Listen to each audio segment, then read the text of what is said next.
జనరల్గా కుకింగ్ వచ్చిన వాళ్ళు ఉంటారు, రానోళ్ళు ఉంటారు. కానీ నేను మిడిల్ రేంజ్ లెజెండ్. అంటే ఒక రెసిపీ చూసి సూపర్ ఈజీ, చింపేయచ్చు, సంపేయచ్చు అనుకుంటా. కానీ అది ఎలా టర్న్ అవుట్ అవుతుంది అనేది నాకు తెలీదు. నా చుట్టూ ఉన్న వాళ్ళైతే దాన్ని చూసి దాని పేరు కూడా గెస్ చేయలేరు. అలా ఉంటుంది.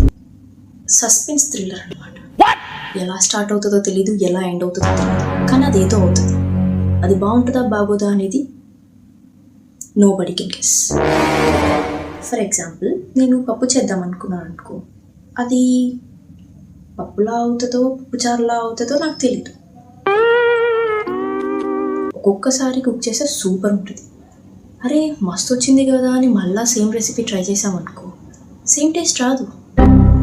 ఫైనల్గా చెప్పాల్సిన పాయింట్ ఏంటంటే, నేను చేసిన రెసిపీ తింటే ప్లేట్ మాత్రం కంప్లీట్ అయిపోతుంది, కానీ వాళ్ళ ఎక్స్ప్రెషన్స్ మాత్రమే బఫరింగ్లో ఉంటాయి.